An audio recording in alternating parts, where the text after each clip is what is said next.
ఇంజనీర్లకు మేము చెప్తున్నాం, ఇమీడియట్గా వార్ ఫుడ్ బేసిస్ మీద ఎన్డీఎస్ వాళ్ళు ఇమీడియట్గా రంగంలో దించండి, ఆల్ పార్టీస్ని కూడా రంగంలో దించండి. ఇప్పటికే కుక్కడపల్లి ఏరియాలో బోర్లు మన వాటరు ట్యాంకర్లు కొంటున్నారు.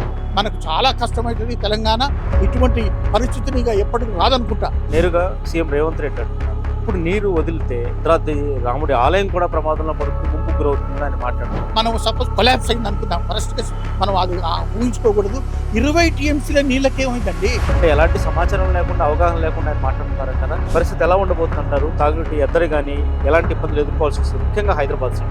మనకు నీళ్ళు ఎక్కడి నుంచి తెచ్చుకోవాలి? తెలంగాణలో కాళేశ్వరం వర్సెస్ కరువు, కాళేశ్వరం ప్రాజెక్ట్ నుంచి నీటి విడుదల ప్రమాదం అంటూ ఏకంగా సీఎం రేవంత్ రెడ్డి చెప్తున్నారు. మనతో పాటు ఈ విషయం మీద మాట్లాడడానికి రిటైర్డ్ ఇంజనీర్స్ అసోసియేషన్ కార్యదర్శి వెంకటేశం గారు ఉన్నారు. ముఖ్యంగా చూస్తున్నారు, గత కొంతకాలంగా జరుగుతున్న విమర్శలు, ప్రతి విమర్శలు, వాదనలు, ప్రతివాదనలు, కరువు పరిస్థితులు కనిపిస్తున్నాయి. ఎల్నినో ప్రభావంతో ఖచ్చితంగా నీరు అనేది రైతులకు అవసరం. ఈరోజు పంటలు సాగు చేయాలంటే మీరేమంటారు? కాళేశ్వరం అంత ప్రమాదమా? ఏదైతే ప్రాజెక్టుల గురించి చెప్తున్న వాదనలు ప్రభుత్వం, మరోపక్క ప్రతిపక్షం, ఏది నిజం? ఇప్పుడు మేడిగడ్డలో జరిగినటువంటి ప్రమాదం జరిగిన మాట వాస్తవం.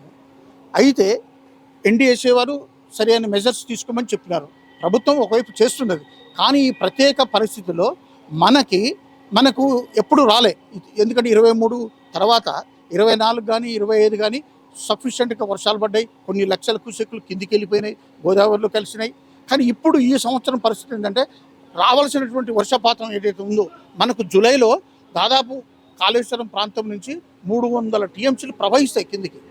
జూన్లో 50 టీఎంసీలు, ఆగస్టులో 400 టీఎంసీలు, సెప్టెంబర్లో 200 టీఎంసీ. అసలు ఈ కాళేశ్వరం ఒక్కటే ప్రాణం ఉన్న, ఏదైతే ప్రాణహిత అంటున్నామో నిజంగానే దానికి ప్రాణం ఉన్నటువంటి నది ఏదైనా ఉందంటే మనకు ఇదే. సో మనకు గోదావరి మన భారతదేశంలోనే 2వ గొప్ప నది, తర్వాత మనకు జీవనది. సో అటువంటి మనకు ఉన్నట్టు అదృష్టం మనకు ఈ ప్రాణహిత. సో దానికోసమే ఇప్పుడు ఈ రోజున మనకు ఎఫెక్ట్ ఏదైతే ఉందో, ఎలాంటి కరువునైనా అధిగమించేటటువంటి ప్రాంతము ఈ కాళేశ్వరం ఉన్నది. అందుకనే ఆడ మేడిగడ్డ మన బీఆర్ఎస్ ప్రభుత్వం అప్పుడు కట్టింది. అక్కడ ఇటువంటి పరిస్థితులనే దాన్ని ఉపయోగించుకోవచ్చు. మనం అది లింక్ 1 అంటాం. మనం లింక్ 1, లింక్ 1 అంటే ఈ మేడిగడ్డ నుంచి ఎల్లంపల్లి, లింక్ 2 అంటే మనం ఎల్లంపల్లి నుంచి మిడ్ మానేరు, అట్లా ఆ విధంగా. లింక్ 3 అంటే మనం ఈ తర్వాత మల్లన్న సాగర్, ఇవన్నీ ఉన్నాయి. సో కాబట్టి ఈ విపత్కర పరిస్థితిలో ఓన్లీ లింక్ 1 ఒక్కటే సరైనము. ఎందుకంటే నీటి లభ్యత అనేది అక్కడ ఉన్నది. అయితే ఇప్పుడు మనం ప్రాజెక్టు పరిస్థితి అట్లా ఉంది కదా. 3 బ్యారేజీలు గేట్లు మొత్తం ఓపెన్ చేయమన్నారు కదా, అన్నారు వాళ్ళు, ఎన్డీఎస్సీ వాళ్ళు అన్నారు. కానీ మనం సిచ్యువేషన్ ఏదైతే ఉందో దాన్ని బట్టి నడవాలి కదా, ప్రభుత్వం కదా, ప్రజలు తర్వాత రైతుల యొక్క చూడాలి కదా మీరు. సో కాబట్టి మేము ఇంజనీర్లుగా మేము ఎప్పుడు మాట్లాడలేదు. ఈ సంవత్సరం ఎందుకు మాట్లాడుతున్నామంటే ప్రత్యేక పరిస్థితుల దృష్ట్యా మేము అన్నీ ఆలోచించి క్షుణ్ణంగా 2 రోజులు మేలుమదనం చేసేసి అసలు రన్ చేయొచ్చా అంటే మేము ఒకటి మేడిగడ్డ ఏదైతే మనం సేఫ్ కాదనుకుంటున్నారో వాటిని గేట్ను ఓపెనే చేయమని చెప్పినాం. మనకు కన్నేపల్లి ఏదైతే ఇంటేక్ దగ్గర మనకు 93.5 లెవెల్ ఉంటే, నీళ్ళు ఉంటే మనకు ఆటోమేటిక్గా దేవాదుల కనుక ఏ విధంగానైతే మనం రన్ ఆఫ్లో ప్రాజెక్టు, దేవాదుల ప్రాజెక్టు ఎట్లా నడిచిందో ఇది చేయొచ్చు ఇప్పుడు. కానీ నిన్న మొన్న 3 రోజుల కింద 97.5 ఉన్నది. 1,00,000 క్యూసెక్లు నీళ్లు పోయినాయి. ఆ 1,00,000 క్యూసెక్లలో కనీసం 3 క్యూసెక్లు మనం పట్టుకున్నా ఈ రోజున మనకు ఎంత అయ్యేది? దాదాపు 40-50 టీఎంసీలు మనం ఈజీగా మనం పట్టుకోవచ్చు, అవకాశం ఉండే. మనకు టైం అయిపోయింది. కానీ ఇప్పటికైనా ప్రభుత్వం కొంచెం ఆలోచించి బేజాలు పోకుండా ఏమి కాదని చెప్పి మేము చెప్తున్నాం. ఎందుకంటే వాళ్ళు ఏమంటున్నారంటే అన్నారం, సుందిల్లా ప్రాబ్లం కదా. ప్రాబ్లం కాకుండానే మేము ఒక సజెషన్ ఇచ్చాం, మినిమం డ్రాడౌన్ లెవెల్కి. అంటే యాక్చువల్గా 11 టీఎంసీల కెపాసిటీ ఉంటే ఓన్లీ మీరు 5 టీఎంసీలే నింపండి. సుందిల్లలో 9 టీఎంసీలు, ఓన్లీ 3 టీఎంసీలే నింపండి. పంపులను రన్ చేయండి. కనీసం 2 టీఎంసీలు ఏకదాటిగా ఈ ఉన్నటువంటి ప్రస్తుతం ఉన్న ఫ్లోతో చేసుకుంటే మనకు ఎంత సేవ్ అవుతామండి? ఒక 60 టీఎంసీలు కనుక మనం స్టోర్ చేసుకోగలిగి, లిఫ్ట్ చేసుకొని స్టోర్ చేసుకుంటే రేపు అనుకోకుండా రేపు ఆగస్టులో వచ్చినటువంటి మనం ఇది బంద్ చేస్తాం. ఈ 60 టీఎంసీలతో కాలువలో కనుక ప్రవేశిస్తే డ్రింకింగ్ వాటర్ హైదరాబాద్కు చేస్తాం. అక్కడ రామగుండంతో లింక్ ఉన్నటువంటి ఎరువుల కర్మాగారానికి దానికి అన్నిటి కూడా మనం సరఫరా చేసిన వాళ్ళు అవుతాం. సో ఎందుకంటే మనం దీన్ని ఉపయోగించుకోవాలి. సిచ్యువేషన్ బట్టి ప్రభుత్వం నడవాలి రైతులకు. ఎందుకంటే ఈ రోజున ప్రభుత్వము ఈవెన్ రైతు బంధు కూడా కష్టకాలంలో అయినప్పుడు కూడా రైతులకు సహాయం చేయాలని చేసినారు. మరి ఆ సహాయం వృధా అవుతుంది కదా. 9,000 కోట్లు ప్రజలు ఈ రోజున ప్రభుత్వ ఆర్థిక లేకున్నా కూడా రైతులు అంటే ఎంత ప్రేమ, మరి పరిస్థితి ఏంది ఇది? సో అందుకని మేము ఇంజనీర్లకు మేము చెప్తున్నాం, ఇమీడియట్గా వార్ ఫుడ్ బేసిస్ మీద ఎన్డీఎస్ వాళ్ళు ఇమీడియట్గా రంగంలో దించండి. ఆల్ పార్టీస్ని కూడా రంగంలో దించండి. ఆల్రెడీగా బీజేపీ వాళ్ళు రంగంలో దిగినారు, కమ్యూనిస్ట్ పార్టీలు రంగంలో దిగినాయి, బీఆర్ఎస్ పార్టీ రంగంలో దిగినది, మద్దతు చెప్తున్నారు, లిఫ్ట్ చేయమంటున్నారు. ఒకవైపు రైతులు అడుగుతున్నారు, రేపు హైదరాబాద్ సిటిజన్స్ కూడా అడుగుతారు. రేపు డ్రింకింగ్ వాటర్ కనుక ప్రాబ్లం అయితే ఇప్పటికే కుక్కడపల్లి ఏరియాలో బోర్లు మన వాటరు ట్యాంకర్లు కొంటున్నారు. సో రేపు అది కూడా ఉండే నీళ్లు దొరకవు. సో అటువంటి పరిస్థితి వస్తుంది. తొందరగా మనం లిఫ్ట్ చేసి ఆ వాటర్ను సద్వినియోగం చేసుకుందాం. ఆగస్టు సెప్టెంబర్ మళ్ళీ ప్రకృతి కరుణిస్తే చాలా సంతోషం. లేకపోతే మాత్రం మనకు చాలా కష్టమవుతుంది. తెలంగాణ ఇటువంటి పరిస్థితిని ఇక ఎప్పటికీ రాదనుకుంటా, రాకూడదు కూడా. సో చాలా సివియర్ పరిస్థితి. ఇప్పటికే మనం చాలా షార్టేజ్లో ఉన్నాం. నిజంగా సార్, ఇప్పుడు మీరు ఇరిగేషన్ శాఖ రిటైర్డ్ ఇంజనీర్గా ఉన్నారు మీరు. అయితే ఇక్కడ ఇలాంటి పరిస్థితులు మీరు గతంలో చూసారా? ఎందుకంటే ఇప్పటికే దాదాపు 28 మిల్లీమీటర్ల వర్షపాతం తక్కువ నమోదైంది. ఇంకా భవిష్యత్తులో వర్షాలు పడతాయా లేదా, ఏ స్థాయిలో పడతాయనేది కూడా అనుమానమే ఎల్నినో ప్రభావంతో. భూగర్భ జలాల వరకు ఎంత ప్రభావం ఉంటుంది తగ్గే పరిస్థితి. వ్యవసాయం కూడా ఇప్పుడు వరి వద్దంటున్నారు. వరి పరిస్థితి చూస్తే రైతులకి మీరు ఇరిగేషన్ శాఖ నుంచి ఏం చెప్పబోతున్నారు? మేము రైతులు వద్దన్నా కూడా వాళ్ళు ఖచ్చితంగా పంట వేసుకొని వాళ్ళకి జీవనాధారం ఉండదు. తప్పనిసరిగా పాడి చేస్తారు. కానీ ఒక ఆశ, నీళ్ళు ఇస్తుందేమో ప్రభుత్వం, నీళ్లు వదులుతుందేమో, ప్రాజెక్టులకు నీళ్ళు వస్తాయేమోనని ప్రజలు ఎప్పుడైనా ప్రభుత్వాన్ని నమ్ముతారు. సో వాళ్ళు ఇప్పటికీ మాకు కూడా ఆశ ఉంది, తప్పనిసరిగా చర్యలు తీసుకొని చేస్తారేమో. ఎందుకంటే లాస్ట్కి ఎటువంటి పరిస్థితి వస్తుందంటే, మన పంట దాన్ని ఏమంటారు, మన వరి దగ్గరికి వచ్చినప్పుడు ఆ పొట్ట వసుకున్నప్పుడు దానికి నీళ్ళు ఇవ్వకుంటే పశువులను వదులుతారు. అప్పుడు ఎంత హృదయ విదారక బాధ అంటే అట్లా ఉంటుంది. అట్లా రాకుండా చూడాలి. మనకు ఇంకొకటి, ఏ కరువు వచ్చినా ప్రాణహిత రివర్ ఏదైతే ఉందో, మేడిగడ్డ లొకేషన్ ఏదైతే ఉందో అక్కడ నీళ్లు దొరుకుతాయి. ఎలాంటి మీరు చెప్పినటువంటి కరువు వచ్చినా కూడా అక్కడ మాత్రం నీళ్ళు ఉంటాయి. కాకపోతే 1600 టీఎంసీలు 45 సంవత్సరాల చరిత్ర ఉంది. ఏది ఆ ప్లేస్లో మేడిగడ్డలో నీళ్ళు 1600 టీఎంసీలు. 1600 రాకపోయినా కనీసం 800 వచ్చినా పర్వాలేదు కదా. 500 టీఎంసీలు వచ్చినా మనకెంతండి? 100 టీఎంసీలు లిఫ్ట్ చేసుకుంటే చాలు. 100 టీఎంసీలు కనుక లిఫ్ట్ చేసుకుంటే ఈ కరువు బారి నుంచి మనం తప్పిపోతాం. ఈ సంవత్సరం మనం పోతాం.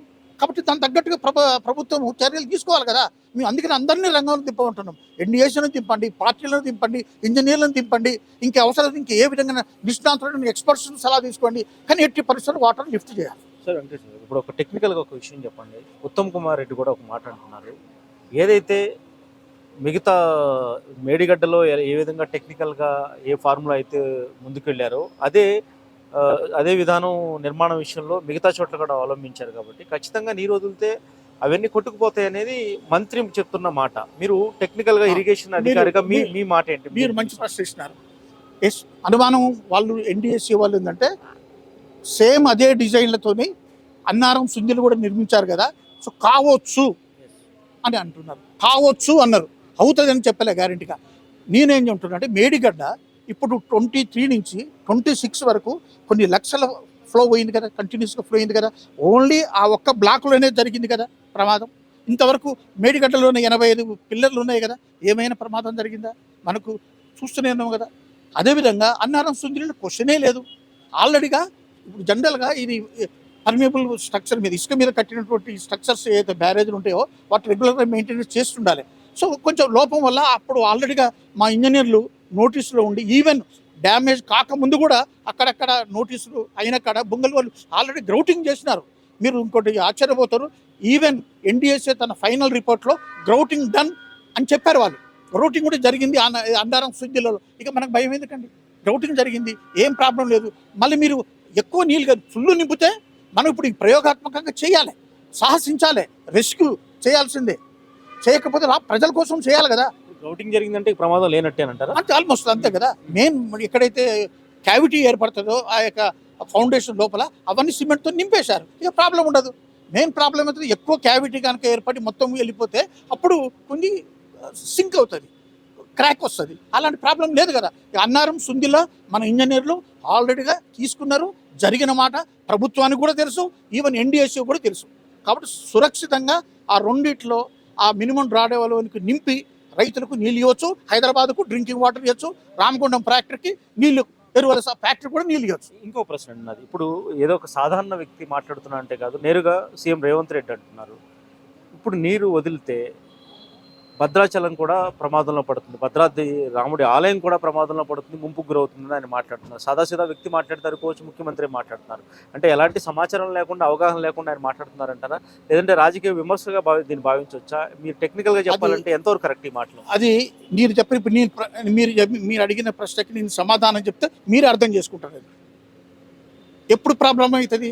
డ్యామ్లు కూలిపోతే ఆ నీళ్లు విపరీతంగా వచ్చి పోతే అవుతుంది ప్రాబ్లం. మనకి ఇక్కడ ఏమున్నాయి? మనకు ఇక్కడ ఓన్లీ అన్నారం, సుందిల్ల ఉన్నది. తర్వాత ఏముంది? మేడిగడ్డ ఉంది. మేడిగడ్డ ఎట్లాగో ఓపెన్ ఉంది కదా. అన్నారం, సుందిల్ల కలిపి మ్యాక్సిమం కెపాసిటీ ఎంత? 11.9.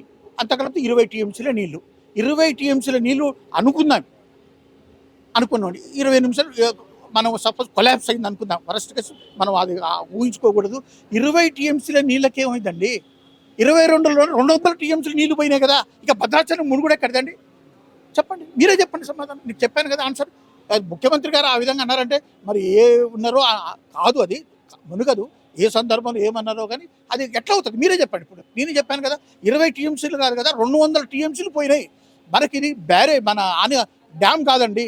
మనకు ఉన్నటువంటి నీళ్ళు ఏదైతే ఉన్నాయో ఆ 2 ఫ్లాంక్ మధ్య నుంచి నీళ్ళు వెళ్ళిపోతాయి. ఈవెన్ ఓవర్ఫ్లో కూడా కావు. మనకు ఏదైతే ఉన్నాయో ఆ 2 కూడా ఆ యొక్క నదీ గర్భం నుంచి నీళ్ళు వెళ్ళిపోతాయి తప్ప ఓవర్ఫ్లో ఈవెన్ పక్క గ్రామాలకు కూడా మునుగవు. నేను చెప్తున్నాను కదా, ఎట్టి పరిస్థితులు కావు. ఈ వాటర్తో కాదు. 200 టీఎంసీలు ఫ్లో అయినాయి 22లోనే.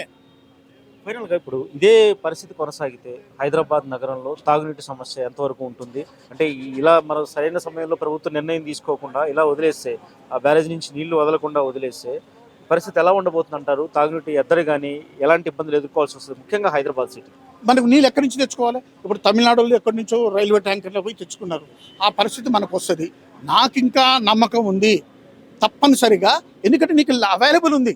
ప్రాణహితలు రివర్ ఎటువంటి పరిస్థితుల్లో up to September, October, November వరకు కూడా ఈవెన్ ఎల్లిలోనే ఉన్నా కూడా, నేను చెప్పాను ఇంతకుముందు 1600 టీఎంసీలు అని. 800 అనుకుందాం, పోనీ 500 అనుకుందాం. 500 ప్రభుత్వం అప్పుడు అక్కడికి వెళ్ళి ఇమీడియట్గా ఈ సమస్యను చెప్పి లిఫ్ట్ చేసి నీళ్లు తెచ్చుకుంటారు. మహారాజు ఏదో తమిళనాడుకు పోయి రైల్వే వేగంలో నీళ్లు తెచ్చుకోవాల్సిన అవసరం లేదు. మన ప్రాజెక్టు దగ్గరనే అప్పుడే ప్రభుత్వం పోయి మళ్ళీ వార్ఫుడ్ బేసిస్ మీద లిఫ్ట్ చేస్తుంది. ఇక్కడ ఉన్నటువంటి హైదరాబాద్కు తాగునీరు, తర్వాత రామగుండం ఫ్యాక్టరీకి కూడా నీళ్లు, ప్లస్ రైతులకి ఏదైతే ఉందో ఖరీఫ్ సీజన్లో, ఎండ్ సీజన్లో కొంతమంది నాటేసుకుంటారు, కొంత ఆల్రెడీ వేసుకున్నారు. ప్రభుత్వం నీళ్ళు ఉన్నా లేకపోయినా వాళ్ళ యొక్క బోర్లతో వేసుకున్నారు.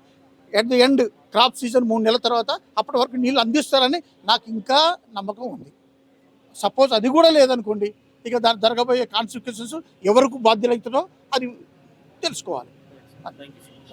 మొత్తానికి సీఎం రేవంత్ రెడ్డి ఏవైతే మాట్లాడారో అంత తేలిగ్గా భద్రాచలం, భద్రాద్రి రాముడు మునిగిపోవడం జరగదు. ఎందుకంటే 20 టీఎంసీలతో ఎలా మునిగిపోతుంది ఆలయం? 200 టీఎంసీ వరద వచ్చినప్పుడే ఏం కాని పరిస్థితి తట్టుకుంది. అలాంటిది అది సాధ్యం కాని పని.